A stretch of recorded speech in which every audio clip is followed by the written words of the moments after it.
Okay, I've kind of explained I use rawhide to lash the dog sleds, but also it's handy for a lot of things where you need something that'll get good and stiff but be really tough. Snowshoes are a good example.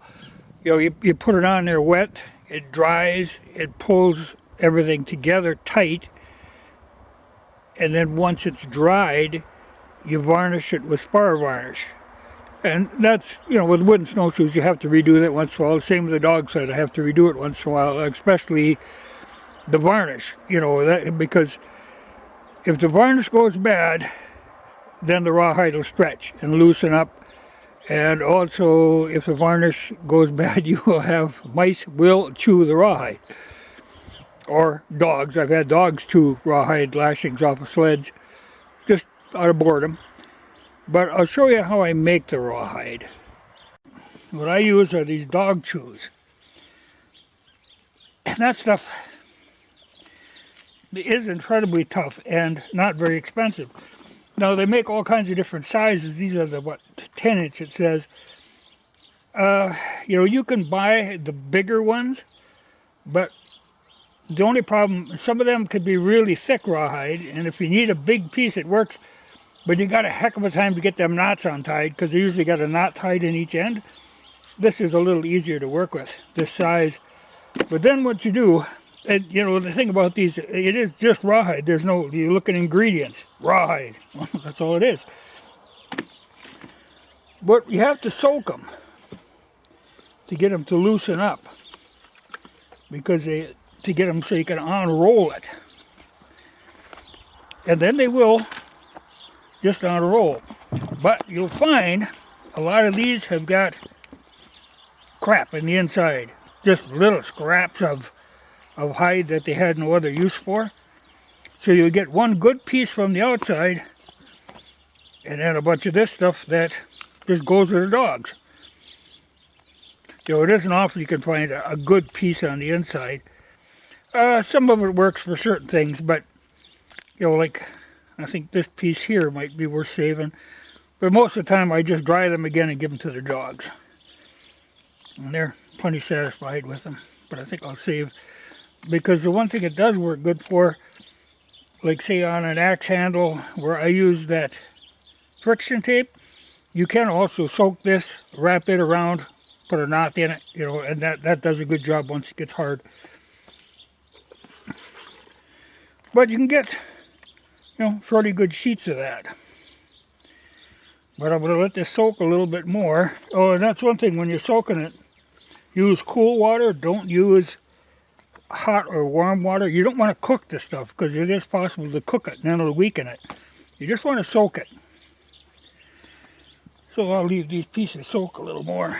But, that's good chunks of rawhide. See, here's one where the inside piece was a good piece. But I'll throw this one in the kettle and get her soaking, because there's no way you get them apart unless they're wet. But once they're wet, there's another step. Well, several more steps, but get them soaked first, get them opened up, and dry out them scraps for the dogs. Okay, I let that rawhide soak overnight in cool water, and now it's real flexible. So now what I'm doing is tacking it onto some scrap boards. I got some old little chunks of plywood I use for this. And when you tack them in, put the nails in at a slight angle, because as this stuff dries, there's going to be a little tension on it. Rawhide shrinks as it dries. And if you get it, you don't want it, you want to stretch it only slightly. If you stretch it too much, when it dries, it's going to pull the nails right out. But the idea is to try to get it to lay as flat as you can. And once it's in place, because critter ain't flat. They're very round, and some of this comes off odd places like on the legs and stuff. So going to want to turn back into the shape of a cowl. Now once you get them tacked on there, a good idea is to go around, just jack the stuff up a little, get it off of the board so it dries more evenly. And you can expect as it dries, it's going to bend them nails in. But this way it'll keep flat. But now when I say dry, I'm not looking to get it really completely dry. I want it still slightly pliable. It's much easier to cut, because then I'll be cutting around. Well, I got two different methods of doing it, but if the stuff is hard, it's nearly impossible to cut. So you want it slightly pliable, but not like this. So no, I just gotta leave these dry.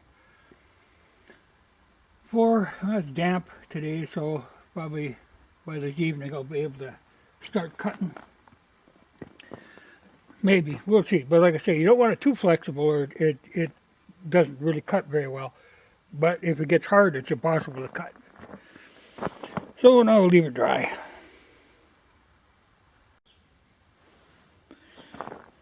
Now, okay, this stuff is dried. But like I said, you don't want to dry it too much. It's got to still be a little pliable. You don't want it too pliable. It really doesn't work. Well, for one thing, it doesn't work. But for this now, you can cut around the edge and get rid of the nail holes. Just kind of. Well, and you got to watch. Sometimes it's thicker or thinner. Like say, when you're cutting, you get to a spot where the rawhide is thin, you can cut it a little bit wider. That's kind of the advantage of using the scissors method. Right there. But then you just keep going around the outside. I know somebody asked one time how I cut my wool blankets for rugs, and this basically is the same thing. The only thing, when you get to a certain point, it starts getting narrower, then you want to keep rounding out the corners, so you have an easy, smooth pull. Now, if it isn't too dry, and you have one of these Tandy lace makers, you can use that. But if it gets too dry, it'll break, or it really will dull the blade too. But if it's too wet, it'll bunch up inside the blade. So it takes just the right consistency of dryness. It's a trick, but you can make some really nice long strips of rawhide lacing with that. They work very well, but like I say, it's a little fussy on just how dry it is. And you want a piece that's very consistent in thickness. Sometimes they vary quite a little. But you can make some nice stuff there. And then after you get it cut, here's a piece. I threw it back in the water because I want to soak it again. And this is the thickness I like to use for lashing the dog sleds. But it does pay to take and just run it around a piece of wood and work it back and forth. Kind of get the kinks out of her. Scrape off any loose meat that might still be on it. And plus, then if there's any weak spots in them, you'll find it. Then hang them up. I actually like to, if I can hang them or stretch them out someplace, put a weight on so I get a straight piece. Then once it's dry, you can coil it in a loose coil until you need it. Then it's just a matter of soaking it and lacing it on. But it's handy stuff. And like I say, you do end up with odd little scraps, but they can come in handy sometimes. Even like as a washer, you sometimes need a piece of rawhide. So that's basically it. But you get some really good material that is extremely handy. The one thing I'll caution, like if you're like on a dog sled, you don't want to, when you lace and go up against something sharp like that, because that's a wear point. I like to radius things, like even when it goes through a hole, radius it so it gets an even pull. But once you let it dry, and then varnish it. That stuff's incredibly tough.